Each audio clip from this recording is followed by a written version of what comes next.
I'm working on this Chevy Dumptruck. It's a 1969 C50. I think it's a 69. I don't really know. But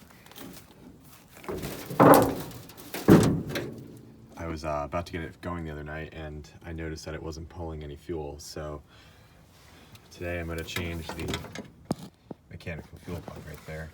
And hopefully that solves my issue. I'm sure there's a million videos out there about how to do this, but I figured what's one more in the world. So when you're changing one of these fuel pumps, the first thing you want to do is go ahead and put the engine in top dead center. Once you have your engine in top dead center, you're ready to actually take your fuel pump off.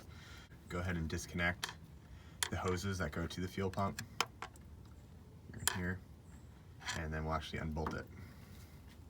Okay, so coming back on top, once you have the line disconnected, go ahead and undo the two bolts that connect the fuel pump to the actual engine block. There's this bolt right here. There's another bolt right here.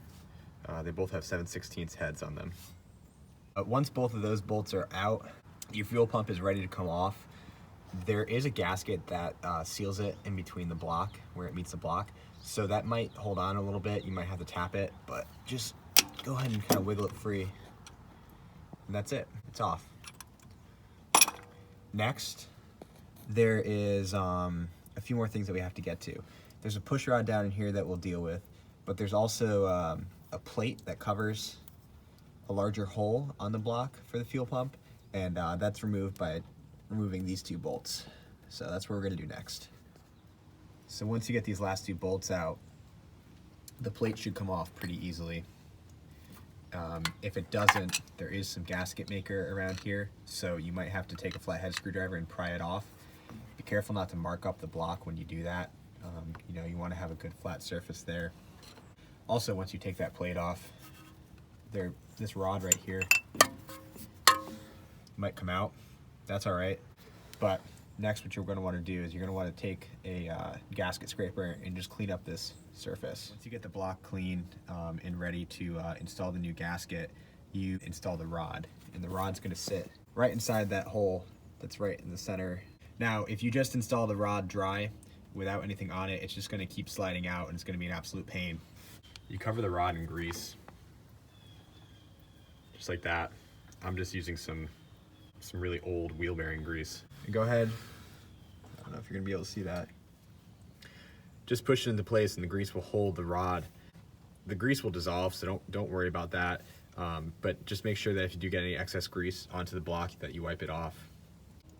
Here's what the rod will look like once it's fully inserted. That arm that's on the mechanical fuel pump sits right against that rod right there. What happens is that rod sits on the arm of this pump right here, and the rod, which sits against the crankshaft of the motor, it is pressing that arm, and that's operating the actual pump. And you need to have the engine in top dead center, because the rod will not go in far enough to allow this arm to go into the compartment on the engine block where it sits. Now we're ready to actually go ahead and install the gasket RTV around this block, and then install the new plate. Well, I guess I'm reusing the plate, but we're gonna reinstall the plate. I'm sure somebody out there is going to judge my RTV skills, but I just run a bead of RTV around the opening, and then I go ahead and seat that on the block and screw it back in. Once your plate is on, you're ready to actually go ahead and install the fuel pump back in. Again, make sure that that pin in there is seated up as far as it can be in the block, otherwise you're not going to be able to get this fuel pump on. Sometimes they'll give you a gasket with this, they usually should. If you don't, you can run a bead of RTV, but there does have to be some sort of gasket in between this and the plate that connects to the block. After you've applied your gasket to your fuel pump, you're ready to bolt that back onto the engine block using the same bolts that you took off. Sometimes you might get new bolts in the container, sometimes you might not, but there's one here, one here. You can or cannot use RTV, it's really up to you. Once you have everything tightened down and snug, make sure that it's sitting flush against the block and that there's no space. That's really it. Give your RTV some time to dry before you actually run the motor. Usually I give it about 24 hours, so I'm not going to hook up the lines until I have all the RTV dried, just so that way it's kind of a reminder to myself. But yeah, I hope this was helpful.